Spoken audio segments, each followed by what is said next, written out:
நல்லவரே உம்மை ஸ்தோத்திரிக்கிறோம். வல்லவரே உம்மை ஸ்தோத்திரிக்கிறோம். பரிசுத்தரே உம்மை ஸ்தோத்திரிக்கிறோம்.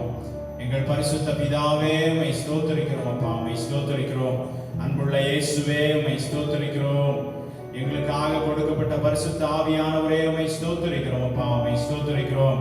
எங்கள் மத்தியிலே நீர் வந்திருக்கிறதுக்காக உமக்கு நன்றி செலுத்துகிறோம். உம்மை ஸ்தோத்திரிக்கிறோம். கர்த்தாவே நாங்கள் உம்மை வரவேற்கிறோம். ஆண்டவரே உம்மை ஸ்தோத்திரிக்கிறோம். உம்மை ஸ்தோத்திரிக்கிறோம். அன்புள்ளவரே உம்மை ஸ்தோத்திரிக்கிறோம். அப்பா கண்மணி போல எங்களை கடந்த வாரம் முழுவதும் காத்தவரே உம்மை ஸ்தோத்திரிக்கிறோம். கைவிடாமல் இருந்தீரே உம்மை ஸ்தோத்திரிக்கிறோம். அப்பா எங்கள் தேவைகள் எல்லாவற்றையும் உம்முடைய சமூகத்திலே சந்தித்தீரே உம்மை ஸ்தோத்திரிக்கிறோம். உம்மை ஸ்தோத்திரிக்கிறோம். உம்மை ஸ்தோத்திரிக்கிறோம். யெகோவா ஷம்மாவா இம்மானுவேலரா எங்களோடு கூட இருந்தீரே. எங்கள் தேவைகளை எல்லாம் சந்தித்தீரே. எங்கள் குறைவுகளை எல்லாம் நீக்கினீரே. நாங்கள் உமக்கு நன்றி செலுத்துகிறோம். உம்மை ஸ்தோத்திரிக்கிறோம்.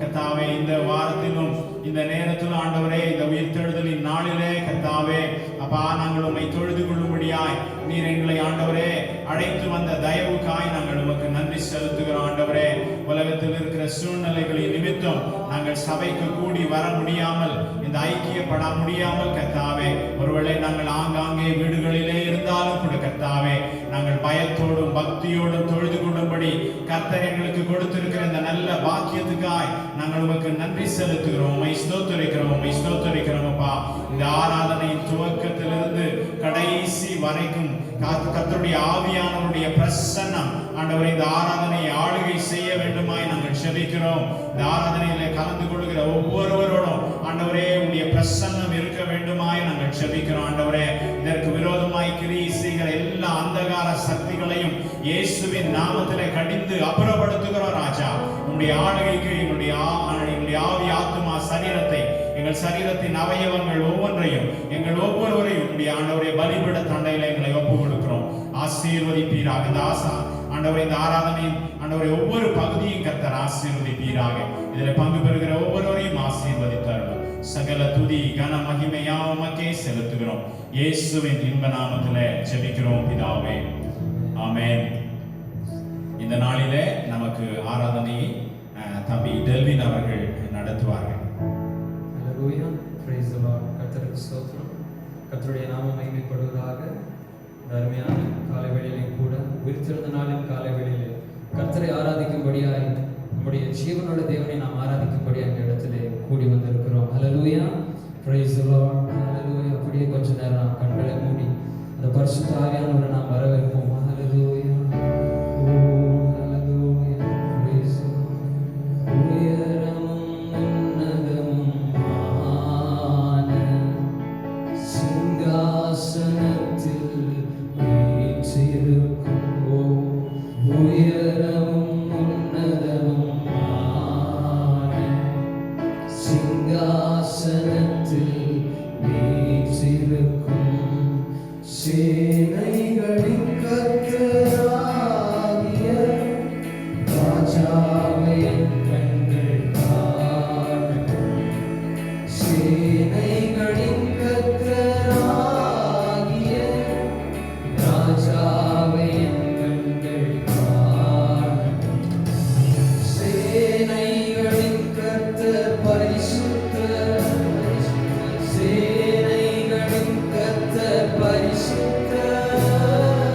Say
கண்களை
பொத்தாசை வரும் பர்வதம் நேராயின் கண்களை ஏறெடுப்பேன். தீங்கும் என்னை அணுகாமல் ஆத்துமாவை காக்கும் நல் தேவன். தீங்கும் என்னை அணுகாமல் போக்கை மரத்தையும் பத்திரமாக காப்பாரைந்து முதலாய். போக்கை மரத்தையும் பத்திரமாக காப்பாரைந்து முதலாய். எனக்கு ஒத்தாசை வரும் பர்வதம் நேராயின் கண்களை ஏறெடுப்பேன். எனக்கு ஒத்தாசை வரும் பர்வதம் நேராயின் கண்களை ஏறெடுப்பேன். எனக்கு ஒத்தாசை வரும் பர்வதம் நேராயின் கண்களை ஏறெடுப்பேன்.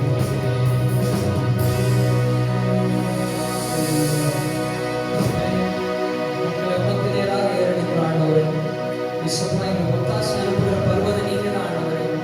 எங்கள் பலன் நீங்க தான் ஆண்டவரே. எங்கள் கோட்டை நீங்க தான் ஆண்டவரே. நாங்க நம்பி இருக்கிற எங்கள் துருவம் நீங்க தான் ஆண்டவரே. இயேசுப்பா, நாங்க நம்பி இருக்கிறது உண்மை மாத்திரம் தான் ஆண்டவரே.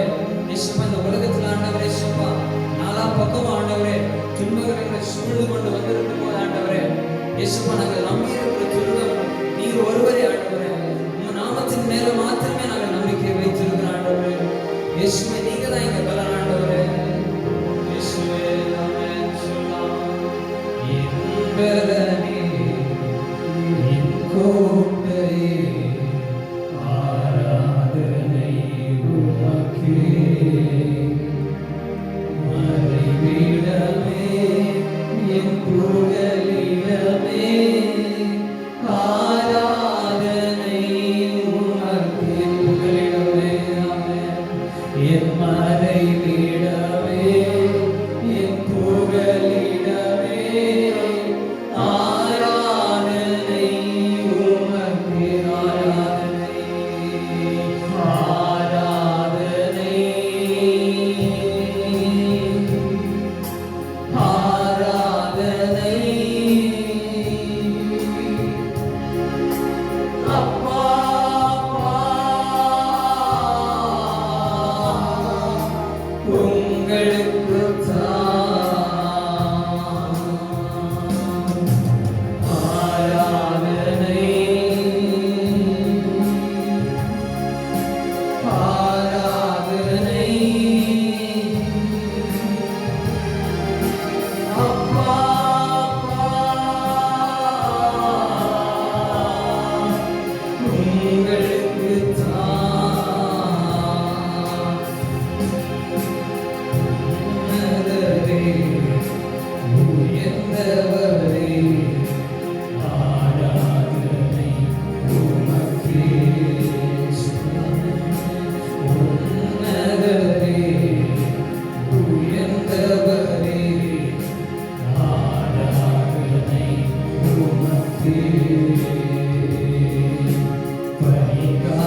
இயேசுவின் நாமத்தில் பிதாவே.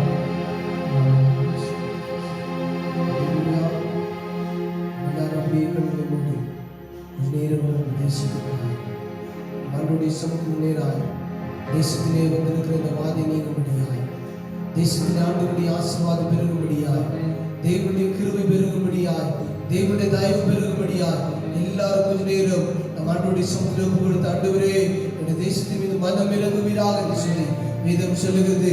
என் நாமம் தரிக்கப்பட்ட என் ஜனங்கள், என் நாமம் தரிக்கப்பட்ட என் ஜனங்கள் தங்களை தாழ்த்தி ஜெபம் பண்ணி என் முகத்தை தேடி தங்கள் பொல்லாத வழிகளை விட்டு திரும்பினார், அப்பொழுது பரலோகத்தில் இருந்து நான் கேட்பேன், கேட்டு அந்த தேசத்தின் க்ஷேமத்தை கொடுப்பேன் என்று வாக்கு பண்ணியிருந்த தேவனை நோக்கி, ஆண்டவரே நீர் இப்படியாக வாக்கு பண்ணியிருக்கிறீர்கள் ஆண்டவரே, இப்படி நாமும் தரிக்கப்பட்டவர்களாய் ஆண்டவரே, நாங்கள் இப்படி சமூகத்தின் நேராய் ஆண்டவரே, இப்படி தேசத்துக்கு நேர் நிற்கிறோம் ஆண்டவரே, இப்படி தேசத்தின் மீது கர்த்தர் மனம் இறங்குவீராக ஆண்டவரே, ஆண்டவரே தேசத்தில் ஆண்டவரே அப்பா வந்திருக்கிற ஆண்டவரே வியாதி ஆண்டவரே, இந்த கொரோனா வைரஸ் ஆண்டவரே இயேசுவின் நாமத்தினாலே அழிக்கப்பட்டபடி ஆண்டவரே அப்பா நம்முடைய சமூகத்தில் நிற்கிற ஆண்டவரே ஸ்தோத்திரிக்கிறோம் ஆண்டவரே. இது நிமித்தமாய் சபைகள் அடைக்கப்பட்டு இருக்கிறது ஆண்டவரே, ஊழியர்கள் தடைப்பட்டு இருக்கிறது ஆண்டவரே, ஊழியர்கள் ஆண்டவரே அப்பா ஆசீர்வாத குறைவோடு இருக்கிறாங்க ஆண்டவரே, ஊழியர்கள் ஆண்டவரே, சபைகள் ஆண்டவரே, சபையின் குடும்பங்கள் ஆண்டவரே ஆசீர்வாதங்கள் எழுந்திருக்கிறோம் ஆண்டவரே.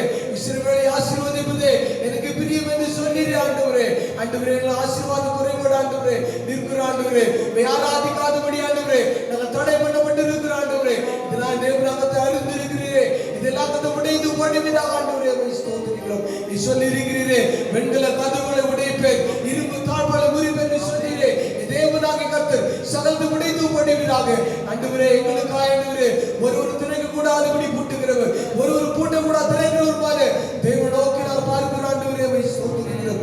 தேவன் ஆண்டவரே சகல தடைகளையும் ஆண்டவர் உடைந்து போடுவீராக ஆண்டவரே. ஊழியர்களுக்காக ஜெபிக்கிற ஆண்டவரே, ஊழியர்களுக்காக ஜெபிக்கிற ஆண்டவரே, ஊழியர்கள் பெருகும்படி ஆண்டவரே கர்த்தர் கிரியை செய்வீராக, ஊழியர்கள் கர்த்தர் ஆசீர்வதிப்பீராக, மனசோர்வோடு இருக்கிற ஊழியர்களை கர்த்தாவே நீர் பலப்படுத்துவீராக ஆண்டவரே ஸ்தோத்திரிக்கிறோம் ஆண்டவரே.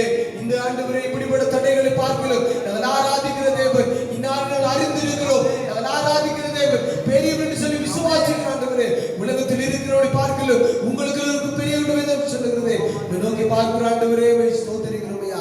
ஆண்டவரே உம்முடைய கரத்துல ஒப்பு கொடுக்கிறோம். அல்லேலூயா. ஆண்டவரே உம்முடைய பாஸ்டருக்காக ஆண்டவரே, உம்முடைய சபைக்காக ஆண்டவரே, தேவ சமூகத்துக்கு முன்பாக நிற்கிறோம் ஆண்டவரே. உம்முடைய சபையில ஒரு குடும்பத்துக்காக நிற்கிறோம் ஆண்டவரே. விசேஷமாய் ஆண்டவரே நீ தாசனுக்காக தேவ சமூகத்துக்கு நேரே வருகிறோம். கர்த்தரை பலப்படுத்துவீராக ஆண்டவரே. உம்மை ஸ்தோத்திரிக்கிறோம். சரீரத்திலே இருக்கிற எல்லா பலவீனங்களும் இயேசுவின் நாமத்தில் கேட்டு எடுத்து போடுவீராக ஆண்டவரே.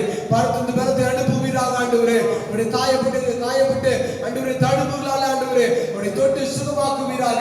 எல்லா காயங்களும் இயேசுவின் நாமத்தில் மாறட்டும் என்று சொல்லி ஜெபிக்கிறோம். உம்முடைய கரத்திலே ஒப்பு கொடுக்கிறோம் ஐயா. உம்மை ஸ்தோத்திரிக்கிறோம் ஆண்டவரே. சோர்வோடு இருக்கிற ஆண்டவரே சபையில ஒவ்வொரு குடும்பங்களுக்காக ஜெபிக்கிறோம். ஆராதனை இல்லையே ஆண்டவரே என்று சொல்லி ஆண்டவரே எங்கத்தோடு இருக்கிற ஓடி உள்ளவர்களுக்கு அறிந்திருக்கிறேன் ஆண்டவரே. அதெல்லாம் கர்த்தர் ஆண்டவரே அப்பா நீங்க மாற்றி போடுவீராக. சபைகள் திறக்கப்படட்டும் ஐயா. சபைகள் திறக்கப்படட்டும் ஐயா. ஆண்டவர் தடை பண்ணி வைத்திருக்கிற எல்லா பிசாசின் வல்லமைகள் இயேசுவின் நாமத்தினாலே எடுத்து போடுவீராக சொல்லி ஜெபிக்கிறோம். உடைய கர்த்தர் எல்லாவற்றையும் ஒப்பு கொடுக்கிறோம். நீரை பொறுப்பெடுத்துக் கொள்வீராக. எல்லா துதிகள் நமக்கு செலுத்துகிறோம். இயேசுவின் நாமத்தில் வேண்டிக் கொள்கிறோம். ஜெபம் நல்ல பிதாவே. ஆமென். அல்லேலூயா. அல்லேலூயா. கர்த்தருடைய பரிசுத்த நாமத்துக்கு மகிமை உண்டாவதாக.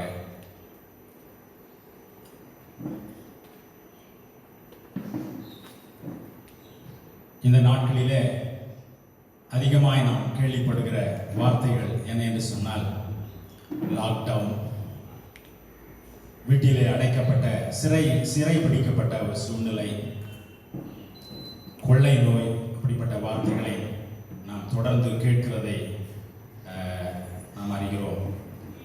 ஆனால் இந்த கொள்ளை நோய்க்கு, இந்த சிறையிருப்புக்கு காரணம் என்ன என்று சொல்லி நம் வேதத்திலே பார்ப்போம். ஆனால் சகோதரர் ஜெபிக்கும் பொழுது கூட அந்த வார்த்தையை சொன்னார்.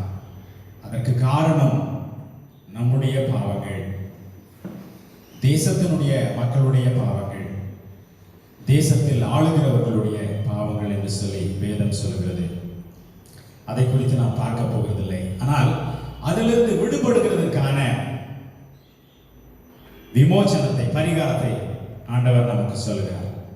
என் நாமம் தரிக்கப்பட்ட என் ஜனங்கள் தங்களை தாழ்த்தி ஜெபம் பண்ணி என் முகத்தை தேடி தங்களுடைய பொல்லாத வழிகளை விட்டு திரும்புவார்களானால் நான் அவருடைய பாவங்களை மன்னித்து அவருடைய தேசத்துக்கு க்ஷேமத்தை தருவேன் என்று சொல்லி ஆண்டவர் வாக்கு பண்ணுகிற தேவனாயிருக்கிறார். நம்முடைய பொல்லாத வழிகள் என்ன என்பதை நிதானிக்கிறதுக்கு தான் ஆண்டவர் இந்த அடைப்பிலே நம்மை வைத்திருக்கிறார் என்று சொல்லி நான் விசுவாசிக்கிறேன். என்னுடைய பாவங்கள், உங்கள் எல்லாருடைய பாவங்கள், உலகத்தில் உள்ள எல்லா விசுவாசிகளுடைய, ஊழியக்காரருடைய பாவங்களே நாம் அடைப்பட்டிருக்கிறதுக்கான ஒன் ஆஃப் த ரீசன்ஸ், காரணங்களிலே ஒன்று என்று சொல்லி நான் நம்புகிறேன். ஆனால் நாம் விடுபடுகிறதற்கு, இந்த சிறையிருப்பிலிருந்து நாம் விடுபட வேண்டுமானால் அதற்காக நாம் ஆண்டவருடைய முகத்தை தேட வேண்டியவர்களாக இருக்கிறோம். நம்மை தாழ்த்த வேண்டியவர்களாக இருக்கிறோம். ஆண்டவரை நோக்கி ஜெபம் பண்ண வேண்டியவர்களாய், திறப்பிலே நின்று ஜெபிக்க வேண்டியவர்களாய் இருக்கிறோம். அதோடு கூட நம்முடைய பொல்லாத வழிகளை விட்டு திரும்ப வேண்டியவர்களாய் இருக்கிறோம். வேதத்திலே ஒரு ஆவிக்குரிய மனிதனை குறித்து நாம் இன்றைக்கு அந்த வேதத்தின் பகுதியை வாசித்து அந்த மனிதனை குறித்து, அந்த மனிதனுடைய வாழ்க்கையிலே ஏற்பட்ட சிறையிருப்பு, அதிலே ஆண்டவர் அவனுக்கு கொடுத்த ஆசீர்வாதங்கள், அந்த சிறையிருப்பிலே அவன் பெற்றுக்கொண்ட ஒரு நல்ல சுத்திகரிப்பு, மாற்றங்கள், இவைகளை குறித்து இன்றைக்கு நாம் தியானிக்க இருக்கிறோம். அந்த மனுஷன் புதிய ஏற்பாட்டு மனுஷன் அல்ல, அவன் பழைய ஏற்பாட்டு மனுஷன். அவன் பழைய ஏற்பாட்டு மனுஷன் மாத்திரமல்ல, நியாயப்பிரமாணத்தின் காலத்திலும் வாழ்ந்தவன் அல்ல, நியாயப்பிரமாணத்திற்கு முன்பு வாழ்ந்தவன். அதனால இயேசு கிறிஸ்துவின் உபதேசங்கள் அவனுக்கு தெரியாது, பவுலின் உபதேசங்கள் அவனுக்கு தெரியாது, அவனுக்கு நியாயப்பிரமாணத்தின் கற்பனைகள் அவனுக்கு தெரியாது. இருந்தாலும் கூட அவன் ஒரு ஆவிக்குரிய மனிதனை போல, இதெல்லாம் அறிந்தவனை போல அவன் தன்னுடைய வாழ்க்கையை நடத்தினான் என்று சொல்லி பார்க்கிறோம். அவனுடைய சிறையிருப்பின் காலத்தில் கூட அப்படிப்பட்ட வாழ்க்கையை அவன் வாழ்ந்தான் என்று சொல்லி பார்க்கிறோம். எனவேதான் அவன் ஆவிக்குரிய மனிதன் என்று சொல்லி நான் குறிப்பிட்டேன். 2 வசனங்களை மாத்திரம், இந்த ஆசீர்வாதங்கள், அவன் சிறையிருப்பிலே அவன் பெற்றுக்கொண்ட ஆசீர்வாதங்களை குறித்து தியானிக்க நமக்கு நேரம் இருக்காது. ஆனால் 2 வசனங்களை மாத்திரம் உங்களுக்கு அடிக்கோடு அடிக்கோடிட்டு காண்பிக்க விரும்புகிறேன். ஆதியாகமம் புஸ்தகம் 39ஆம் அதிகாரம் 21ஆம் வசனம்.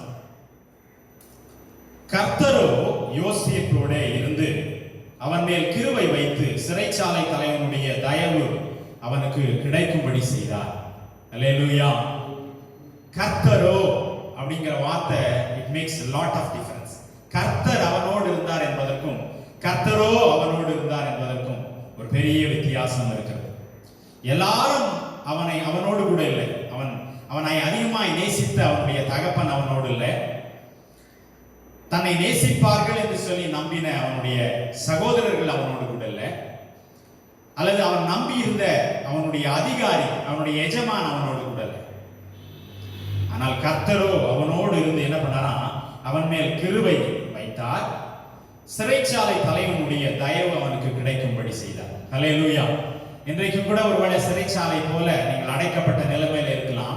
ஆனால் கர்த்தர் உங்களுக்கு கொடுக்கிற வாக்குத்தத்தம், எல்லாரும் உங்களை விட்டு விலகி போனாலும், தாய் விட்டு போனாலும், தகப்பன் விட்டு போனாலும், உங்களுடைய சகோதரர்கள் சகோதரிகள், நீங்கள் நம்பி இருக்கிற ஒருவேளை உங்கள் அதிகாரிகள் உங்களை விட்டு போயிருந்தாலும், அவர்கள் உங்களோடு இல்லாமல் இருந்தாலும், கர்த்தர் மாத்திரம் உங்களோடு இருப்பார்.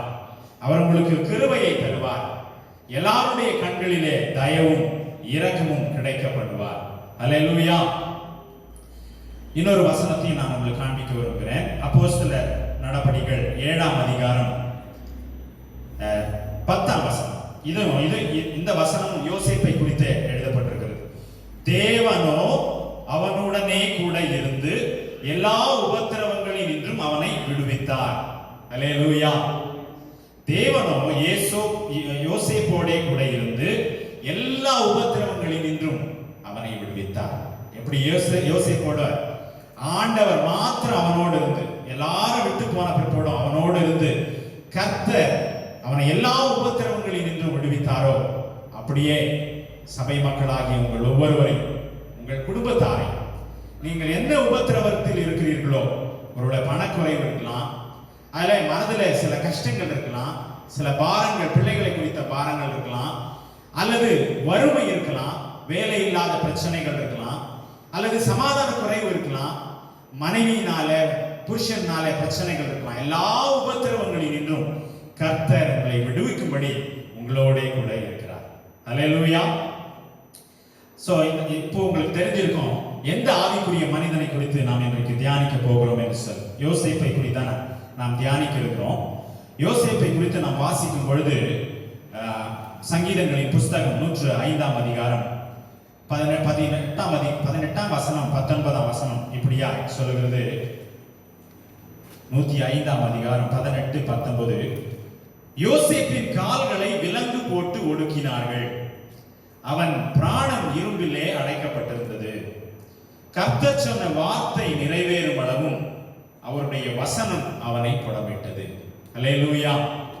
அவன் அடைக்கப்பட்டவனாய், சிறையிலே அடைக்கப்பட்டவனாய் இருந்தான். சிறை என்று சொல்கிறது, அவன் அந்த எகிப்து தேசத்திற்கு கொண்டு போகப்படும் பொழுது அவன் ஒரு கைதியாக அல்லது ஒரு அடிமையாக கொண்டு போகப்பட்டான். அவனுடைய அப்போ அடிமைத்தனம், அவனுடைய சிறை போத்திபாருடைய வீட்டிலேயே ஆரம்பிக்கிறது. இப்போ அவனுடைய சிறை இருப்பு போத்திபார் வீடு, அதுக்கு பிறகு சிறைச்சாலை என்று சொல்லி அந்த சிறையிருப்பிலே அவன் கால்கள் விலங்கிலே கட்டப்பட்டிருக்கிற அந்த சூழ்நிலையிலும் கூட கர்த்தர் அவனை ஆசீர்வதித்தார். அதோடு கூட கர்த்தர் சொன்ன வார்த்தை நிறைவேறும் அளவும் கர்த்தருடைய வார்த்தை அவனை புடமிட்டது. அல்லேலூயா. அந்த சிறையிருப்பின் நாட்களிலே அவனுடைய குணாதிசயங்களிலே ஏற்பட்ட மாற்றங்களை குறித்து தான் இன்றைக்கு நாம் தியானிக்க இருக்கிறோம்.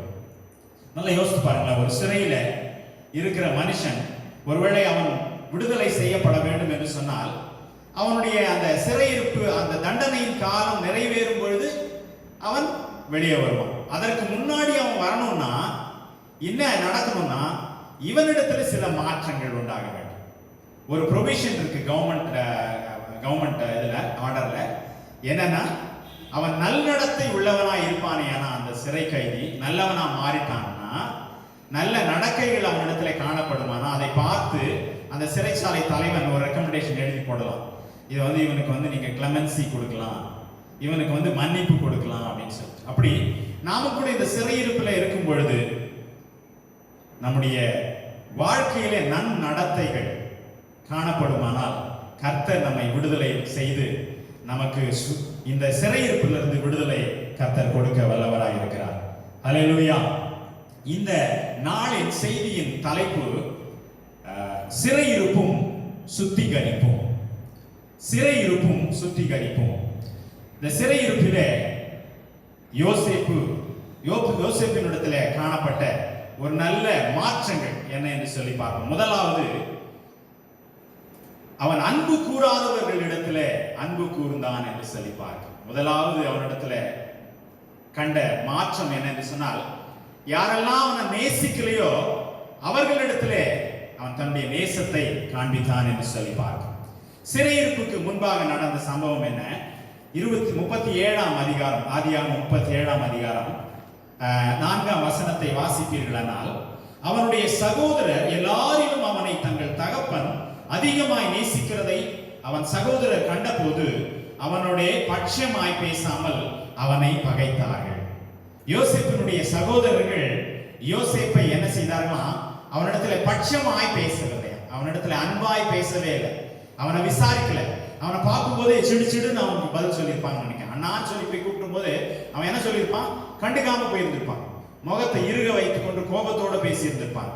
பட்சமாய் பேசவில்லை. அவனை பகைத்தார்கள் என்று சொல்லி பார்க்கிறோம். அவனை பகைத்தார்கள் என்றது ஆங்கிலத்தில் என்ன எழுதிருக்குன்னா, they hated him, அவனை வெறுத்தார்கள். சோ அவனை அன்பாய் நேசிக்க வேண்டிய சகோதரர்கள் அவனை வெறுத்தார்கள். சோ அவனை அன்பு கூறாத அந்த சகோதரர்களிடத்துல தன்னுடைய அன்பை அவன் காண்பித்தான் என்று சொல்லி பார்க்கிறோம். நான் சிறையிருப்புக்கு பின்பு அவனிடத்துல நடந்த மாற்றம் என்ன? ஆதியாகமம் புத்தகம் 50ஆம் அதிகாரம் 21ஆம் வசனம். ஆதியாகமம் 50ஆம் அதிகாரம் 21ஆம் வசனம். அதில் வாசிக்கிறோம், ஆதலால் பயப்படாதிருங்கள், நான் உங்களையும் உங்கள் குழந்தைகளையும் பராமரிப்பேன் என்று அவர்களுக்கு ஆறுதல் சொல்லி அவர்களோட பட்சமாய் பேசினார். அல்லேலூயா. பாருங்களேன், இவனிடத்துல நடந்த மாற்றத்தை பாருங்க. அநேக வருத்தங்கள் இந்த யோசேப்பின் இடத்துல இருந்தது. ஒரு சாதாரண மனிதன் போல, ஐயோ என்னுடைய சகோதரர்கள் என்னை நேசிக்கல, இவ்வளவு துரோகம் பண்ணிட்டாங்களே, என்னை இவ்வளவு பகைச்சாங்க, ஒரு பெரிய பாவம் ஒன்றும் பண்ணிடல, சாதாரண ஒரு சொப்பனை கண்டான், அது ஒரு பெரிய குற்றம் இல்லை. தன்னுடைய சகோதரர்கள் அவனை குறித்து பெருமைப்பட்டிருக்கணும். ஆனா அவனை பொறாமப்பட்டாங்க, அவனை பார்த்து அவன் என்ன பண்ணாங்க? பகைத்தார்கள், பட்சமாய் அவனிடத்துல பேசவில்லை அப்படின்னு சொல்லி பார்க்கலாம். அப்படிப்பட்டவர்களுக்கு அவர்களிடத்துல அவன் பட்சமாய் பேசினான் என்று சொல்லி பார்க்க. அதான் சிறையிருப்புக்கு பின்பு நடந்த ஒரு பெரிய மாற்றம். அதோடு கூட 42ஆம் அதிகாரத்தில், அதே ஆதியாகமம் 42ஆம் அதிகாரம் 24ஆம் வசனத்தை வாசிப்பீங்கன்னா, அதுல 42:24, அவன் அவர்களை விட்டு அப்புறம் போய் அழுது. பாருங்களேன், யோசேப்பு ஒரு பிரைம் மினிஸ்டர், பார்வோனுடைய இரண்டாவது ஸ்தானத்தில் இருக்கிறான், அவனுக்கு அடுத்த ஸ்தானத்தில் இருக்கிறான். ஆனால் அவனுடைய சகோதரர்களை முதல் அநேக வருடங்களுக்கு அவனை பார்த்த உடனே அவனுக்கு வருகிறது என்னன்னா அழுகை. இந்த மாதிரி அழுதான் என்று சொல்லி பல இடங்களிலே நாம் இந்த வேத பகுதியில இந்த 37ஆம் அதிகாரத்திலிருந்து 50ஆம் அதிகாரம் வரைக்கும் வாசி பார்த்தீங்கன்னா பல இடங்களிலே அவன் அழுதான் என்று சொல்லி பார்க்கிறோம். இன்னொரு இடத்தை கூட வாசிப்போம். 45ஆம் அதிகாரம் 2ஆம் வசனத்திலே பார்க்கிறோம், அவன் சத்தமிட்டு அழுதான். எப்பொழுது? யோசேப்பு தன் சகோதரருக்கு தன்னை வெளிப்படுத்துகையில் ஒருவரும் அவன் அருகில் நிற்கவில்லை, அவன் சத்தமிட்டு அழுதான். இன்னொரு வசனத்தையும் வாசிங்க. 45ஆம் அதிகாரம் 15ஆம் வசனம், பின்பு தன் சகோதரர் யாவரையும் முத்தம் செய்து அவர்களையும் கட்டிக்கொண்டு அழுதான். யாரை கட்டிக்கொண்டு அழுதான்? யாருக்காக சத்தமிட்டு அழுதான்? யாரெல்லாம் அவனை பகைத்தார்களோ, யாரெல்லாம் அவனை வெறுத்தார்களோ, அவனுடைய சொந்த சகோதரர்கள் அவனிடத்திலே பட்சமாய் பேசாமல் போனார்களோ அவர்களிடத்திலே பட்சமாய் பேசினான். அவர்களை பார்த்த உடனே அழுகை வந்தது. இந்த அழுகையின் அடையாளம் என்ன? எதனால அழுகை வருதுன்னா அன்பினால தான் அழுகை வரும். அல்லேலூயா. ஒரு அன்பா இருந்தா தான் அவனிடத்துல அந்த அழுகை வரும். அந்த சகோதரரிடத்துல இவனை பார்த்த உடனே அன்பு வரல. அவனை தெரிஞ்ச பிற்பாடும் அவனுக்கு பயந்தாங்க, என்ன பண்ண போறானோ, பழி வாங்க போறானோன்னு. ஆனா யோசேப்பின் இடத்துல அவன் பெரிய பதவியில் இருந்தாலும் கூட, ஒரு பிரைம் மினிஸ்டர் பதவியில் இருந்தா கூட அந்த அழுகையை அவனால் அடக்க முடியல. அது அன்பின் வெளிப்பாடாய் அந்த அழுகை வந்தது என்று சொல்லி பார்க்கும். தன்னை நேசிக்காதவர்களிடத்துல தன்னுடைய நேசத்தை அவன் காண்பித்தான். பாருங்க, யோவான் 11ஆம் அதிகாரம் 35, 36 வசனத்தை வாசிப்பீங்கன்னா அதுல பார்க்கிறோம். 11, 35, 36. இயேசு கண்ணீர் விட்டார். அப்பொழுது யூதர்கள், இதோ இவர் அவனை எவ்வளவு சிநேகித்தார்கள் என்றார். இயேசு எதுக்காக கண்ணீர் விட்டார்? அதுக்கு பதில் சொல்றாங்க யூதர்கள், எவ்வளவாய் சிநேகித்தார் இவர் அவனை அப்படின்னு சொல்லி. சிநேகித்தார்னு சொன்னா ஆங்கிலத்துல how much he loved him அப்படின்னு சொல்லியிருக்கு. எவ்வளவாய் அவனை நேசித்தார். நேசித்தது நிமித்தம் தான் ஆண்டவர் கண்ணீர் விட்டார். பாருங்களேன், இந்த யோசேப்பு கூட தன்னுடைய சகோதரர்களுக்காக கண்ணீர் விடுகிற ஒரு சகோதரனாயிருந்தார். ஏன்? அவனிடத்துல ஏற்பட்ட அந்த மாற்று, சிறையிருப்பில் அவனிடத்துல ஏற்பட்ட மாற்று, தன்னிடத்துல அன்பு கூறாதவர்களிடத்திலும் அவன் அன்பு கூர்ந்தான் என்று பார்க்கும். இன்றைக்கும் சகோதரனே, சகோதரியே, ஆண்டவர் உங்களை என்னையும் கூட பார்த்து கேட்கிறார். இந்த சிறையிருப்பின் காலத்துல இந்த ஒரு மாற்றம் நம்மிடத்துல ஏற்பட்டு இருக்கிறதா? அன்பு கூறாதவர்களிடத்துல நாம் அன்பு கூர்ந்து இருக்கிறோமா? யார் அப்படி அன்பு கூற வேண்டிய ஆட்கள்? இன்றைக்கு நாம் அடையாளம், ஒருவேளை நம்ம உட்கார்ந்து நம்மை நிதானித்து நாம் அடையாளம் கண்டு அவரிடத்துல அன்பு கூற ஆரம்பித்தோமா? இந்த ஒரு மாற்றத்தை ஆண்டவர் இந்த சிறையிருப்பின் நாட்களில நம்மிடத்துல எதிர்பார்க்கிறார். மத்தேயு 5ஆம் அதிகாரம் 44ஆம் வசனத்துல கூட வாசிக்கிறோம், சத்துருக்களை சிநேகிங்கள். அங்க கூட லவ் யுவர் எனிமீஸ் அப்படின்னு எழுதப்பட்டிருக்கு. சத்துருக்களை சிநேகிங்க. அந்த மாதிரி யாரா சத்துருக்கள் இருக்கிறாங்களா? அவங்கள சிநேகித்து இருக்கிறீங்களா? இன்னைக்கு முடிவெடுக்க முடியுமா? நம்ம அவங்க எவ்வளவு துரோகம் பண்ணியிருக்கலாம், ஆனா அவங்கள சிநேகிக்க முடியுமா? அந்த தீர்மானத்தை எடுக்க முடியுமா? 46ஆம் வசனத்துல, நாம் சிநேகித்தவர்களே சிநேகித்தால் அதனால் பயன் என்ன? ஆயக்காரர்களும் அப்படி செய்கிறார்களே என்று சொல்லி ஆண்டவர் சொல்கிறார். நாம் நேசித்தவர்களே நேசித்தோமானால் அதனால பயன் என்ன? நம்மை விரோதிக்கிறவர்களை, நம்மை பகைக்கிறவர்களை, நமக்கு தீமை செய்தவர்களை நாம் நேசிக்க வேண்டும். இதைதான் முதலாவதாக யோசேப்பு நமக்கு கற்றுத் தருகிறார். சிறையிருப்பில் யோசேப்பினிடத்துல காணப்பட்ட இரண்டாவது மாற்றம், தன்னை மன்னியாதவர்களை மன்னித்தான். அல்லேலூயா! தன்னை மன்னியாதவர்களை மன்னித்தான். சிறையிருப்புக்கு முன்பு நடந்தது என்ன? ஆதியாகமம் 41ஆம் அதிகாரம் 51ஆம் வசனம். 51ஆம் வசனம் இப்படி வாசிக்கிறோம், யோசேப்பு, என் வருத்தம் யாவையும் என் தகப்பனுடைய குடும்பம் அனைத்தையும் நான் மறக்கும்படி தேவன் பண்ணினார் என்று சொல்லி மூத்தவனுக்கு மனாசே என்று பெயரிட்டான். சிறையிருப்புக்கு பிறகு வந்த பிறகு முதலாவது மகனுக்கு அவனை மனாசே என்று பெயரிட்டு அவன் சொல்றான், என் வருத்தம் யாவையும் என் தகப்பனுடைய குடும்பம் அனைத்தையும் நான் மறக்கும்படி தேவன் பண்ணினார். அப்பனா அவனுக்கு வருத்தம் இருந்ததுன்னு இல்லைங்களா? எவ்வளவு வருத்தம் இருந்தது. ஐயோ, என்னுடைய சகோதரர்கள் என்னை நேசிப்பார் நினைச்சனே. இன்னொரு பகுதியில் பார்த்தீங்கன்னா அவன் கெஞ்சினான், அவனுடைய சகோதரர்களை பார்த்து கெஞ்சினான் என்று சொல்லி பார்க்கிறோம். அப்படி அவனுடைய வருத்தம் இருந்தது, அவனுக்கு அந்த அந்த வலிகள் இருந்தது. அவைகள் மத்தியிலே ஆனா தன்னை மன்னியாதவர்களை அவன் மன்னித்தான். மன்னியாத தன்னுடைய சகோதரர்களை அவன் மன்னித்தான் என்று சொல்லி நாம் பார்க்கிறோம். அதையெல்லாம் மறக்கும்படி ஆண்டவர் எனக்கு கிருபை செய்தார் என்று சொல்லி இந்த வசனத்துல வாசிக்கிறோம். பாருங்க, அவனுடைய சகோதரர்கள் அவனுக்கு துரோகம் பண்ணினார்கள். 42ஆம் அதிகாரம் 21ஆம் வசனத்தை வாசித்தீங்கன்னா அவனுடைய சகோதரர்களே சொல்றாங்க, நம்முடைய சகோதரர்களுக்கு நாம் செய்த துரோகம் நம்மேல் சுமந்தது. அவங்க துரோகம் பண்ணாங்க. என்ன மாதிரி துரோகம் பண்ணாங்கன்னு பாத்தீங்கன்னா, அவனை சொந்த சகோதரனை பகைச்சாங்க, சொந்த சகோதரனை அவன் மேல பொறாம கொண்டாங்க, அவனை கொல்லணும் அப்படின்னு சொல்லிட்டு அவன் திட்டம் போட்டாங்க. அவனை கொண்டுருவோம், அதான் சரியானது, அப்பதான் அந்த சொப்பனெல்லாம் எப்படி பலிக்குது பார்ப்போம் அப்படின்னு சொல்லி அவ்வளவு பெரிய துரோகத்தை அவர்கள் செய்தார்கள். அது மாத்திரமல்ல, அதுக்கு அடுத்தது வாசிக்கிறோம், அவன் நம்மை கெஞ்சி வேண்டிக் கொண்ட போது அவனுடைய மன வியாகுலத்தை நாம் கண்டு அவனுக்கு செவி கொடாமல் போனோம். அவனுடைய மன வியாகுலத்தை அவங்க பார்த்தாங்களாம். அதற்கு பிறகு அவங்களுக்கு இறக்கம் வரல, அவனை செவி கொடுக்கவே இல்லை.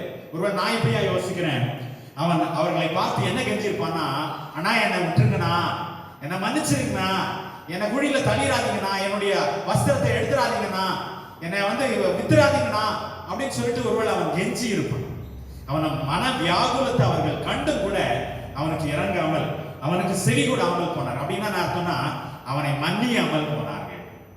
சோ மன்னிக்காம போன அவனுடைய சகோதரர்கள் கூட அவன் மன்னிக்க துணிந்தான். இதைதான் அவன் இந்த சிறையிருப்பின் காலத்துல அவன் கற்றுக்கொண்டான் என்று சொல்லி நான் நம்புகிறேன்.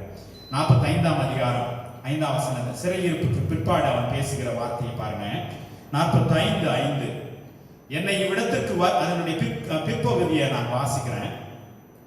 45:5 வசனத்தை பார்த்தீங்கன்னா முதல்ல வாசம். என்னை இவ்விடத்தில் வரும்படி விற்று போட்டதினால் நீங்கள் சஞ்சலப்பட வேண்டாம், அது உங்களுக்கு விசனமாய் இருக்க வேண்டாம். சோ மன்னித்த ஒருவனுடைய இருதயத்தில் இருந்தா, அவனுடைய நாவில் இருந்தா இந்த மாதிரி வார்த்தைகள் வரும்.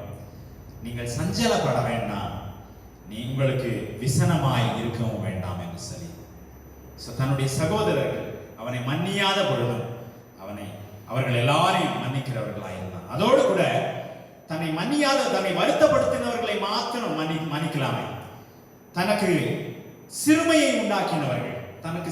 உண்டாக்கினவர்களை கூட அவன் மன்னித்தான் என்று சொல்லி பார்க்கிறோம். 41ஆம் அதிகாரம் 52ஆம் வசனத்தை பார்த்தீங்கன்னா, அதுல நான் சிறுமைப்பட்டிருந்த தேசத்தில் தேவன் என்னை பலுக பண்ணினார் என்று சொல்லி அடுத்த மகனுக்கு எப்ராயிம் என்று பெயரிட்டான். அப்போ அவன் சிறுமைப்பட்டிருந்தான் அந்த தேசத்துல, எகிப்து தேசத்துல. அவனுக்கு சிறுமை, அஃப்ளிக்ஷன், அவனுக்கு சிறுமை உண்டாகியிருந்தது, அவனுக்கு வேதனை உண்டாகியிருந்தது. அப்ப அவன் அவமானப்படுத்தப்பட்டிருந்தான். அந்த சூழ்நிலையில யாரெல்லாம் அவனை சிறுமைப்படுத்தினாங்களோ, யாரெல்லாம் அவனை அவனுடைய சிறுமைக்கு காரணமாயிருந்தாங்களோ, அந்த நம்ம அப்போஸ்தலர் 7:10 வாசகம்ல அவனுடைய எல்லா உபத்திரவங்களிலும் தேவன் அவனை விடுவித்தார் என்று சொல்லி. அப்ப உபத்திரவப்படுத்தினவர்கள் உண்டு இல்லைங்களா? அவர்கள் எல்லாரையும் அவன் மன்னித்தான். தன்னை சிறுமைப்படுத்தினவர்கள், தன்னை உபத்திரவப்படுத்தினவர்களை அவன் மன்னித்தான் என்று சொல்லி பார்க்கிறோம். யார் அவனை சிறுமைப்படுத்தினாங்க பாருங்க, ஒரு காரணமும் இல்லாம, தப்பு இல்லாம அவனை பொய்யா குற்றம் சாட்டி அவனை சிறைக்கு அனுப்பின போத்திபாரின் மனைவியை அவன் மன்னித்தான். அவனுக்கு எல்லா அதிகாரமும் இருந்தது. அவன் பிரைம் மினிஸ்டர், பார்வோனுக்கு 2வது ஸ்தானத்துல இருக்கிறான். ஒருவேளை பழி வாங்கணும்னு நினைச்சிருந்தானா பழி வாங்கியிருக்கலாம், யாருக்கும் தெரிய போறதில்லை. ஆனா அவனுக்கு ஒருவேளை அதிகாரம் இல்லாத இருந்தப்பா ஒருவேளை அவனால பழி வாங்கிக்க முடியாது. ஆனா இப்போ அவனுக்கு எல்லா அதிகாரமும் இருக்கு, பழி வாங்குகிற எல்லா தகுதியும் இருக்கு. ஆனா அவன் பழி வாங்காம அவர்களை மன்னித்தான். அவர்கள் பொய் குற்றம் சாட்டி தன்னை சிறையில போட்ட பொழுது, தன்னுடைய உபத்திரவத்துக்கு காரணமா இருந்த பொழுதும் அந்த ஸ்திரீயை அவன் மன்னித்தான். அதோடு கூட நியாயம் விசாரிக்காம தன்னை சிறையில போட்ட அந்த போத்திபாரை மன்னித்தான். அதோடு கூட இவனுடைய சிறையிருப்பின் காலம் 2 வருஷம் எக்ஸ்டெண்ட் ஆனதுக்கு காரணமான ஆள் யாருங்க? பானபாத்திரக்காரருடைய தலைவன். அவன் நன்றி இல்லாம அவன் மறந்து போனான் பாத்தீங்களா? அந்த நன்றி இல்லாமை கூட அவன் மன்னித்தான். அந்த நன்றி இல்லாம அவன் சிறுமைப்படுகிறதுக்கு காரணமாயிருந்தது. அவன் உபத்திரப்படுவதற்கு 2 வருஷம் உபத்திரப்படுவதற்கு காரணமாயிருந்தது. அவனையும் கூட மன்னித்தான் என்று சொல்லி பார்ப்போம். இன்றைக்கு நாமே நிதானித்து பார்ப்போம். இந்த சிறையிருப்பின் காலத்துல கர்த்தர் நமக்கு இந்த கிருபையை தருவாராக. எப்படி யோசேப்பு சிறையிருப்பின் காலத்துல தன்னை மன்னியாதவர்களை மன்னித்தான், தன்னை வருத்தப்படுத்தினவர்களை மன்னித்தான், தன்னிடத்துல மன்னிப்பு கேட்காதவர்களை மன்னித்தான், தன்னை உபத்திரவப்படுத்தினவர்களை, தன்னை சிறுமைப்படுத்தினவர்களை மன்னித்தானோ, அப்படி நாமும் கூட யாரை மன்னியாது இருக்கிறோமோ அவர்களை மன்னிப்போம். நமக்கு தீங்கு செய்தவர்களை மன்னிப்போம், நம்மை வருத்தப்படுத்தினவர்களை மன்னிப்போம், நம்மை உபத்திரவப்படுத்தினவர்களை மன்னிப்போம். ஒருவேளை சொந்த தகப்பனா இருக்கலாம், தாயா இருக்கலாம், ஒருவேளை மாமியாரா இருக்கலாம், மாமனாரா இருக்கலாம், அல்லது ஒருவேளை நம்ம வேலை ஸ்தலத்துல நம்ம படிப்புற அங்க அதிகாரிகளா இருக்கலாம். நமக்கு சிறுமை உண்டாக்கி இருக்கலாம், அவமானத்தை உண்டாக்கலாம். அவளை மன்னிக்கும்படி கர்த்தர் நம்மிடத்தில் எதிர்பார்க்கிறார். 3வதாக அவனிடத்துல காணப்பட்ட அந்த மாற்றம் என்னன்னா, மனத்தாழ்மையும் பெருந்தன்மை. அல்லேலூயா. சிறையிருப்புக்கு முன்பு நடந்த அவன் சொன்ன காரியத்தை பாருங்க. 37ஆம் அதிகாரம் 26-27 வசனங்கள். அப்பொழுது யூதா தன் சகோதரரை நோக்கி, நாம் நம்முடைய சகோதரனை கொண்டு கொன்று அவன் ரத்தத்தை மறைப்பதினால் லாபம் என்ன? தன்னுடைய சகோதரன் விஷயத்துல அவங்க சொல்ற வார்த்தை பாருங்க, லாபம் என்ன? அவனை கொல்றதுனால நமக்கு லாபம் என்ன? இந்த குழியில போடுறதுனால நமக்கு லாபம் என்ன? அதுக்கு பதில் என்ன பண்ணிடுவோம்? அடுத்த வசனம் சொல்லுது, அவனை வித்துருவோம். அவனை வித்துட்டா 20 வெள்ளிக்காசு நமக்கு வரும் அப்படின்னு சொல்ற. எவ்வளோ எவ்வளோ இரக்கமற்றவர்கள், எவ்வளோ சில்லியா அதை வந்து ஒரு ஒரு சின்னத்தனமா நடந்து கொண்டிருக்காங்க பாருங்களேன். ஹல்லேலூயா. இந்த சூழ்நிலையிலும் கூட இப்படி அவனை நடத்தினவர்களே, அவன் மனத்தாழ்மையோடு பெருந்தன்மையோடு அவர்களை அணுகினான் என்று சொல்லி பார்க்கிறோம். மனத்தாழ்மை எப்படி பார்க்கிறோம்னு பார்த்தீங்கன்னா 45ஆம் அதிகாரம் 5ஆம் வசனத்தை பார்த்தீங்கன்னா 45ஆம் அதிகாரம் 5ஆம் வசனம், அந்த 5ஆம் வசனத்தின் கடைசி பகுதியை பார்க்கிறோம். தேவன் என்னை உங்களுக்கு முன்னே அனுப்பினார். 7ஆம் வசனத்திலையும் அதே மாதிரி பார்க்கிறோம், தேவன் என்னை உங்களுக்கு முன்னே அனுப்பினார். அதாவது பாருங்களேன், இப்போ ஏசாமி வராருன்னொன்னே அவருக்கு முன்னே யோவான் ஸ்நானனை அனுப்பினார் இல்ல, அவருக்காக வழியை ஆயத்தம் பண்ணும்படி, அவருக்காக வந்து பாதைகளை செவை பண்ணும்படி யோவான் ஸ்நானனை ஆண்டவர் அனுப்பினார்.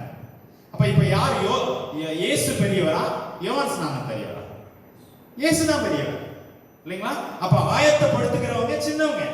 ஆனா இங்க அவங்களுக்கு முன்னாடி தன்னுடைய சகோதரர்களுக்கு அவர்களுக்கு நன்மையை செய்யும்படிக்கு முன்னாடி யார் வராங்கன்னா யோசேப்பு. இதுதான் அவனுடைய மனநிலை. நான் வந்து உங்களுக்கு முன்னாடி தூதனா சாதாரண ஆளா வரம்பா. ஒரு பிரைம் மினிஸ்டர் வராருன்னா என்ன பண்ணுவாங்க? ஒரு பெரிய ஆயத்தம் நடக்கும். மினிஸ்டர்ஸ் வருவாங்க, அதிகாரிகள் வருவாங்க, கட்சிக்காரங்க வருவாங்க, எல்லாம் ஆயத்தம். அவர் வர்றதுக்காக ஆயத்தம். இவர் வந்து தங்க போறது ஒரு 10 நிமிஷமா இருக்கலாம். அவர் சாப்பிட்றதுக்கு, தங்கறதுக்கு, பேசுறதுக்கு, இதுக்கான ஆயத்தங்களை செய்வாங்க. அப்போ ஆயத்தம் செய்கிறவங்க யாருங்க? சாதாரண ஆட்கள். ஆனா இங்க பிரைம் மினிஸ்டர் ஆயத்தம் பண்றாரு. அவருடைய சகோதரர்கள், துரோகம் செய்த சகோதரர்கள் வந்து இங்க நல்லா சாப்பிட்டுட்டு சம்பிரமமா வாழ்றதுக்கு இவர் வந்து ஆயத்தம் பண்றதுக்கு வரார். நான் தூதனா உங்களுக்கு முன்னாடி வந்திருக்கிறேன். இது அவனுடைய தாழ்மை. அவனுடைய தாழ்மை பாருங்க. இது எங்க ஏற்பட்டதுன்னா இந்த சிறையிருப்பின் காலத்துல அவனுக்கு ஏற்பட்ட மாற்றம். இந்த தாழ்மை நம்மிடத்துல ஏற்பட வேண்டும் என்று சொல்லி ஆண்டவர் எதிர்பார்க்கிறார். இரண்டாவதாக என்னன்னா பெருந்தன்மை, தயாள குணம் அவனிடத்துல இருந்தது. அவன் சொல்றான், 40 அந்த வசனங்களை வாசிக்க வேண்டாம், நீங்க பாத்துக்கங்க. 47ஆம் அதிகாரம் 11ஆம் வசனத்துல வாசிக்கிறோம். எகிப்து நாட்டுல வந்து ஒரு நல்ல செழிப்பான ஒரு இடமாகிய ராமசேசே அப்படிங்கிற ஒரு இடத்துல அவங்க சகோதரர்கள் சுதந்திரம் அடையும்படி அங்கே குடியிருக்கும்படி அவன் ஆயத்தம் பண்ணினான் என்று பார்க்கிறோம். அதோடு கூட அவர்கள் அனைவருக்கும் ஆகாரம் கொடுத்து ஆதரித்து வந்தான் என்று சொல்லி பார்க்கிறோம். அதோடு கூட அவர்களையும் அவர்கள் குழந்தைகளையும் அவன் பராமரித்தான் என்று சொல்லி பார்க்கிறோம். காரணம் அவனுடைய தயாள குணத்தை பாருங்க. அவனுடைய தயாள குணம் எவ்வளவு அருமையா இருக்கு பாருங்க. ஒரு வசனத்தை நீங்க கவனிக்கணும், அது ரொம்ப என்ன பாதிச்சது. சிறையிருப்புக்கு முன்பு இந்த சகோதரர்கள் நடந்து கொண்ட ஒரு காரியத்தை பாருங்க. 37ஆம் அதிகாரம் 24, 25 வசனங்களை வாசிப்பீங்கன்னா, பின்பு அவர்கள், அதாவது சகோதரர்கள் போஜனம் செய்யும்படி உட்கார்ந்தார்கள். எப்போ போஜனம் செய்யும்படி உட்கார்ந்தார்களா? 24ஆம் வசனம் சொல்லுது, யோசேப்பை எடுத்து அந்த குழியிலே போட்டார்கள். அது தண்ணீர் இல்லாத வெறும் குழியா இருந்தது. சகோதரன் யோசேப்பு குழியில இருக்கிறாங்க. இவங்க உட்கார்ந்து போஜனம் பண்ண உட்கார்ந்தாங்க. என்ன இரக்கமற்ற குணம் இல்லைங்க. எவ்வளவு எவ்வளவு சில்லியா அவங்க நடந்து கொண்டாங்க பாத்தீங்களா? சின்ன காரியம், ஒரு சொப்பனை கண்டான், பெரிய காரியம் இல்லை. அது ஒரு பெரிய காரியமா எனக்கு தெரியல. ஆனா அவனை துன்பப்படுத்தும்படி பாருங்க, அவனை எவ்வளவா கீழ்த்தரமா அவன் குழியில இருக்கும்போது அவர்கள் போஜனம் பண்ணினார்கள் என்று சொல்லி பார்க்கிறோம். நாம எப்படி நடந்துக்கிறோம்? டிட் ஃபார் டேட்னு சொல்லுவாங்க. அவன் என்ன செஞ்சானோ அதையே திருப்பி நான் செய்யறது அப்படின்னு சொல்லிட்டு. ஆனா அப்படி யோசேப்பு நடந்து கொள்ளல. அவர்களை எவ்வளோ அவனை சிறுமைப்படுத்தி இருந்தும் கூட அவர்களை கனப்படுத்தினான். அவனை தயாள குணத்தினால அவர்களுக்கு நன்மையை செய்தான், அவர்களை போஷித்தான், அவர்களை பராமரித்தான், அவர்களை ஆதரித்தான், நல்ல சிறப்பான இடத்துல கொண்டு போய் அவர்களை குடியிருக்க பண்ணினான் என்று சொல்லி பார்க்கிறோம். அவனுடைய மனத்தாழ்மையும் அவனுடைய பெருந்தன்மையும் நான் இதுல பார்க்கிறோம். நம்மிடத்திலும் ஆண்டவர் இந்த மனத்தாழ்மை இந்த நாட்களிலே, இந்த சிறையிருப்பின் நாட்களிலே தருவாராக.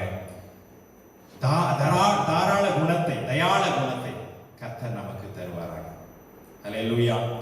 நான்காவதாக பார்த்தீங்கன்னா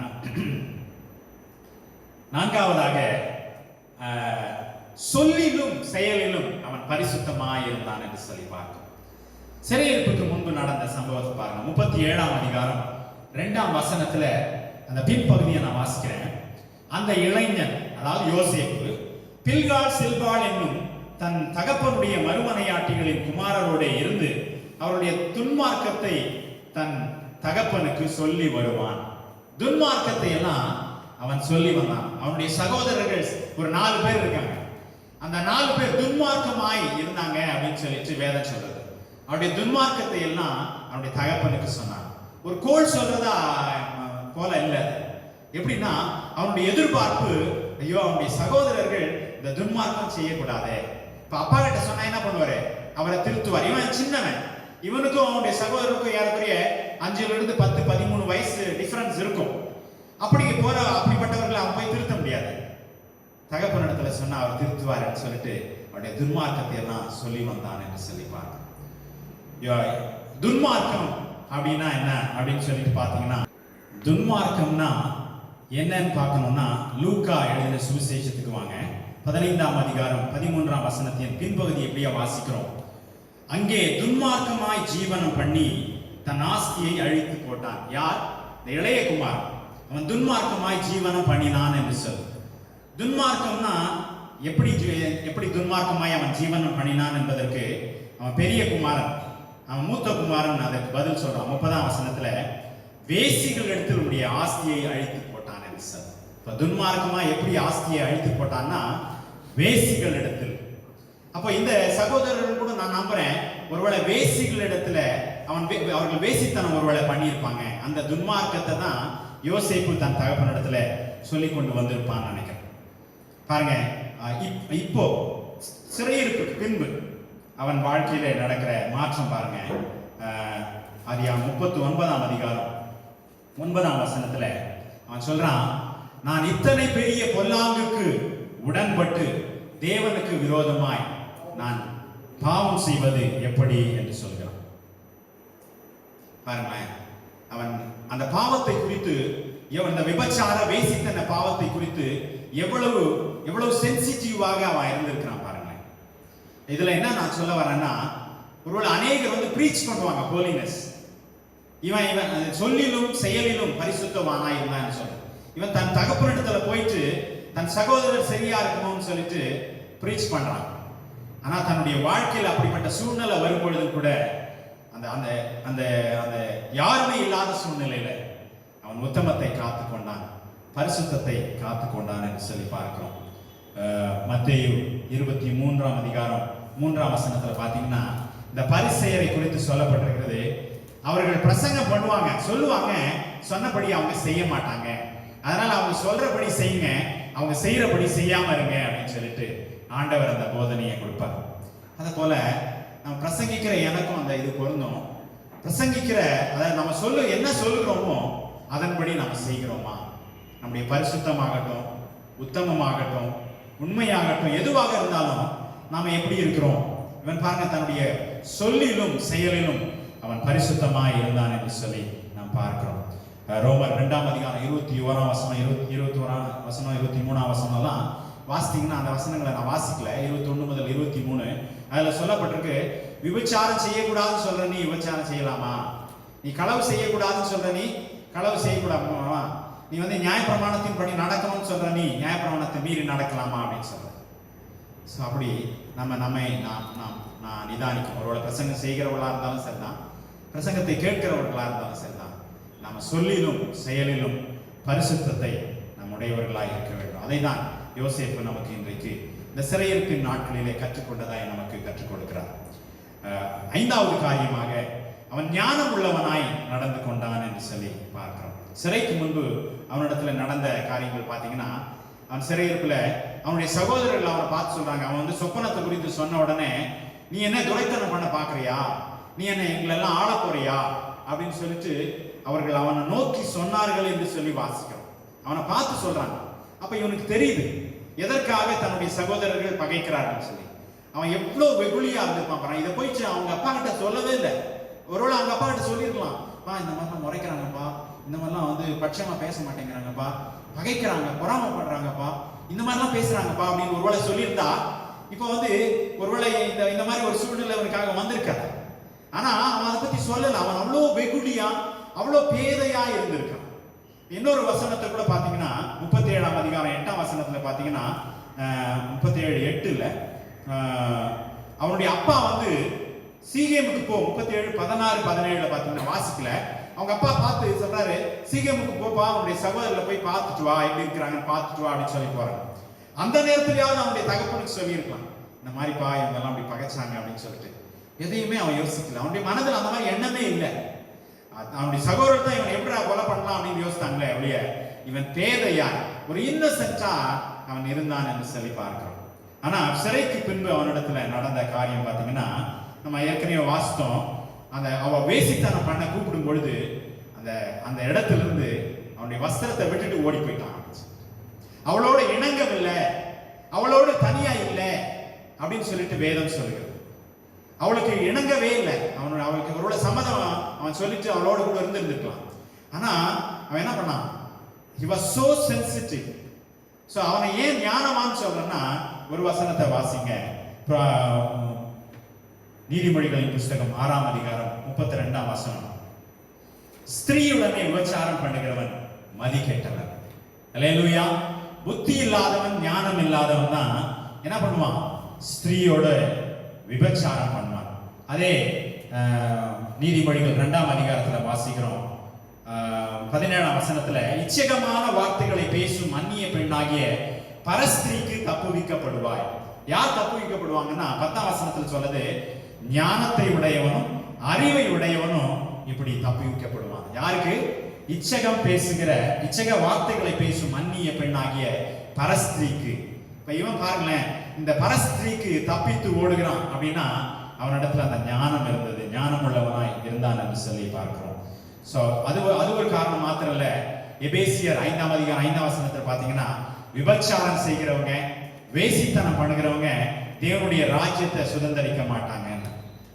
அப்போ வேசித்தனம் பண்ணுகிறவன் முட்டாள் அப்படிங்கறத அறிந்திருந்தார் இந்த யோசேப்பு. அதோடு கூட விபச்சாரம் வேசித்தனம் பண்ணுகிறவன் தேவனுடைய ராஜ்யத்துக்கு போக முடியாது என்று சொல்லி அறிந்திருந்தார். எனவேதான் அவன் ஞானம் உள்ளவனாய் இருந்தான் என்று சொல்லி நாம் பார்க்கிறோம். நாமும் கூட நம்ம யாராய்ந்து பார்த்தோம், நாம் ஞானம் உள்ளவர்களாய் நடந்து கொள்கிறோமா? நாம் இச்சையை குறித்து, கண்களின் இச்சையை குறித்து, மாம்சத்தின் இச்சையை குறித்து நாம் எப்படி கவனமாக இருக்கிறோமா? அல்லது ஒருவேளை அசால்ட்டா, ஒருவேளை கவனக்குறைவா இருக்கிறோமா? நாமே ஆராய்ந்து பார்ப்போம். கடைசியாக அவன் தேவ ஆவியை பெற்றவனாய் இருந்தான் என்று சொல்லி பார்ப்போம். நான் யோசிக்கிறேன், இந்த எல்லா குணங்களும் அவனுக்கு சேஞ்சஸ் வந்ததுக்கான காரணம் தேவ ஆவியை அவன் பெற்றதுனால தான். அல்லேலூயா. ஆனா பாத்தீங்கன்னா தேவ ஆவியை பெற்றதுனால, இதை சுருக்கமா நான் சொல்லிடுறேன். அவன் முதல்ல பாத்தீங்கன்னா இந்த சிறையிருப்புக்கு முன்பு அவன் ஒரு அந்த ட்ரீம்ஸ் பார்க்கிறவனாய் தான் இருந்தான், சொப்பனங்களை பார்க்கிறவனாய் தான் இருந்தான். சொப்பனங்களுக்கு அர்த்தம் சொல்லுகிறவனாய் இல்லை. ஆனா சிறையிருப்பு நேரத்துல தேவ ஆவியானவர் அவனுக்குள் வந்ததுனால, அவன் மேல வந்ததுனால அவனுக்கு ஆண்டவர் இந்த கிருபையை கொடுக்கிறார், இந்த ஞான வரத்தை, விவேகத்தை கொடுக்கிறார், எல்லா வெளிப்பாடுகளையும் கொடுக்கிறார். அதனால அவன் என்ன பண்றான்? அவன் அந்த ஞானம் உள்ளவனாய், அந்த தேவ ஆவியை பெற்றவனாய் இந்த சொப்பனங்களுக்கு அர்த்தங்களை சொல்லுகிறவனாய் மாறுகிறான். அது மாத்திரமல்ல, அந்த தேவ ஆவியை அவன் பெற்றது நிமித்தம் இதற்கு முன்பு சொன்ன எல்லா குணங்களையும் பெற்றவனாய் இருக்கிறான். என்ன குணங்கள்? அவன் அன்பு, தன்னிடத்துல அன்பு காட்டாதவர்களிடத்துல அன்பு காட்டுகிறவனாய் இருந்தான். தன்னை வருத்தப்படுத்தினவர்கள், தன்னை சிறுமைப்படுத்தினவர்கள், தனக்கு பிரச்சனைகளை உண்டு பண்ணினவர்கள், அவர்களை மன்னித்தான் என்று சொல்லி பார்க்கிறோம். அதோடு கூட அவளிடத்துல மனத்தாழ்மையாய் இருந்தான் என்று சொல்லி பார்க்கிறோம். அதோடு கூட அவளிடத்தை தாராளமாய், அவன் தயாள குணத்தோடு கூட நடந்து கொண்டான் என்று சொல்லி பார்க்கிறோம். சொல்லிலும் செயலிலும் அவன் பரிசுத்தம் உடையவனாய் இருந்தான் என்று சொல்லி பார்க்கிறோம். அவன் ஞானம் உள்ளவனாய் இருந்தான். இவைகள் எல்லாவற்றுக்கும் காரணம் தேவ ஆவியை அவன் பெற்றவனாய் இருந்தான். இன்றைக்கு நம்ம தலைகளை தாழ்த்தி ஜெபம் பண்ணுவோம். ஆண்டவரே, இன்னைக்கு நாமே நிதானிப்போம். கர்த்தாவே, இந்த சிறையிருப்பின் காலத்திலே நாங்கள் இருக்கிறோம். ஆண்டவரே, எப்படி யோசேப்பு இப்படிப்பட்ட நற்குணங்களை உடையவனாய் அவர் மாறினாரோ அப்படி நாங்களும் கூட மாற வேண்டுமே ஆண்டவரே. நன்றாய் ஜெபிக்கிறவர்களாய் மாற வேண்டுமே ஆண்டவரே. அதிகமாய் ஜெபிக்கிறவர்களாய், தேசத்துக்காய் ஜெபிக்கிறவர்களாய் மாற வேண்டுமே. அதிகமாய் தேவ பாதத்திலே அமர்ந்து வசனத்தை கேட்கிறவர்களாய் மாற வேண்டுமே, தியானிக்கிறவர்களாய் மாற வேண்டுமே ஆண்டவரே. அதிகமாய் உபவாசிக்கிறவர்களாய் மாற வேண்டுமே. அதிகமாய் ஆண்டவரே பரிசுத்தத்திலே வளர்கிறவர்களாய் மாற வேண்டுமே. நீதி செய்கிறவர்களாய் மாற வேண்டுமே. எங்களிடத்தில் அன்பு கூறாதவர்களிடத்தில் அன்பு கூற வேண்டுமே. எங்களை மன்னியாதவர்களையும் நாங்கள் மன்னிக்கணுமே. எங்களை வருத்தப்படுத்தினவர்களையும் கர்த்தாவே எங்களை உபத்திரப்படுத்தினவர்களையும் நாங்கள் மன்னிக்க வேண்டுமே ஆண்டவரே. கர்த்தாவே நாங்கள் தயாள குணம் உள்ளவர்களாக இருக்க வேண்டுமே. மற்றவர்கள் செல்லியாக நடந்து கொண்டாலும், நாங்கள் கீழ்த்தரமாக நடந்து கொண்டாலும் நாங்கள் அவர்களோடு மனத்தாழ்மையாய் அவர்களோடு கூட தாராள மனதோடு நடந்து கொள்ள வேண்டுமே. கர்த்தாவே நாங்கள் சொல்லிலும் செயலிலும் நாங்கள் பரிசுத்தம் உள்ளவர்களாய் காணப்பட வேண்டுமே. கர்த்தாவே ஆண்டவரே நாங்கள் வேசித்தனத்திற்கு விலகி ஓடுகிறவர்களாய், ஞானம் உள்ளவர்களாய் நாங்கள் காணப்பட வேண்டுமே. கர்த்தாவே நாங்கள் எங்கே ஆண்டவரே எங்களுடைய உத்தமத்தை எல்லா இடங்களிலும் நாங்கள் காத்துக்கொள்ள வேண்டுமே என்று சொல்லி நாம் ஆண்டவரை நோக்கி கெஞ்சுவோம். கர்த்தாவே இந்த நல்ல வேளைக்காய் ஸ்தோத்திரம் ஆண்டவரே. நல்ல வார்த்தைகளை நீ கொடுத்தீரப்பா. ஆவிக்குரிய மனிதனாகிய யோசேப்பை வைத்து ஆண்டவரே நீர் எங்களோடு கூட பேசின வார்த்தைகளுக்காய் ஸ்தோத்திரம். அவன் சிறையில் இருந்த பொழுது கர்த்தர் ஆண்டவரே அவனுடைய வார்த்தையை அவனுக்கு கொடுத்து அதை நிறைவேற்றும் அளவு ஆண்டவரே உடைய வசனம் அவனை புடமிட்டது என்று சொல்லி பார்க்கிறோம். கர்த்தாவே யோபு சொல்கிறார், நான் சோதிக்கப்பட்ட பின்பு பொன்னாக விளங்குவேன் என்று சொன்ன யோபுவை போல கர்த்தாவே இந்த சிறையிருப்பின் நாட்களே, நாங்கள் சோதிக்கப்படுகிற இந்த நாட்களிலே கர்த்தாவே நாங்கள் சோதிக்கப்பட்டு நாங்கள் பொன்னாக விளங்கும்படி யோசிப்பினிடத்தில் இருந்த நல்ல குணங்களை போல நல்ல குணங்களோடு கூட நாங்கள் வெளிவரத்துக்குதாய் கர்த்தர் கிருபை தருவீராக. இதன் நிமித்தமாய் சீக்கிரத்திலே எங்களுடைய பொல்லாப்புகளை விட்டு நாங்கள் திரும்பவும் கர்த்தாவே நீர் எங்களை விடுதலை செய்ய ஏது உண்டாகும் தக்கதாய் கர்த்தர் எங்களை ஆசீர்வதிக்க வேண்டுமாய் நாங்கள் ஜெபிக்கிறோம். இந்த ஆண்டவரே இந்த வசனத்தை கேட்ட ஒவ்வொருவரையும் ஆசீர்வதியும். எந்த தேவையோடு கூட இருந்தாலும் அந்த தேவைகளை சந்திக்க வல்ல தேவன் அவர்களோடு கூட இருக்கிறீரப்பா. உபத்திரவங்கள் என்று அவர்களை விடுதலை செய்ய வல்லவராயிருக்கிறீர். அவளுக்கு கிருபை தந்து அவளுக்கு தயவு காண்பித்து எல்லாருடைய கண்களிலும் தயவு கிடைக்க பண்ண வல்ல தேவனாயிருக்கிறீர். அப்படியே நீர் அவளுக்கு ஆசீர்வாதத்தை தந்து வழி நடத்துவீராக. வியாதிகள் நீங்கி சுகமாகட்டும்பா, குறைவுகள் நிறைவாகட்டும். சமாதான கிருபைகள் ஆண்டவரே சமாதானமாய் மாறட்டும் ஆண்டவரே. சந்தோஷம் இல்லாத சூழ்நிலைகளிலே சந்தோஷத்தை தாரும் ஆண்டவரே. அவருடைய உபத்திரவங்களுக்கு முடிவு உண்டாகட்டும் ஆண்டவரே. சீக்கிரத்திலே அதை முடிவு உண்டாக்க பண்ணுவீராக. கர்த்தாவே அப்படியே நமக்கு நன்றி செலுத்துகிறோம். உன் நம்பிக்கை வீண் போகாது என்று சொன்னீரப்பா. நிச்சயமாகவே முடிவு உண்டு. உன் நம்பிக்கை வீண் போகாது என்று சொன்னீரே. அப்படியே ஆசீர்வதிப்பீராக. இந்த சிறையிருப்புக்கு முடிவு கொண்டு வருவீராக. சீக்கிரத்திலே விடுதலை பெற்று நாங்கள் ஆண்டவரை சபை கூடி நாங்கள் உங்களுடைய ஆராதிக்க நன்றி உள்ளவர்களாய் வாழ கர்த்தர் எங்களுக்கு கிருபை தருவீராக. சகல துதி கன மகிமையாக உமக்கே செலுத்துகிறோம். இயேசுவின் இன்ப நாமத்திலே ஜெபிக்கிறோம் பிதாவே, ஆமென். சேர்ந்து சொல்லுவோம். என் ஆத்துமாவே கர்த்தரை ஸ்தோத்திரி, என் முழுமே பரிசுத்த நாமத்தை ஸ்தோத்திரி. என் ஆத்துமாவே கர்த்தரை ஸ்தோத்திரி, செய்த சகல உபகாரங்களையும் மறவாதே. ஆமென். அல்லேலூயா.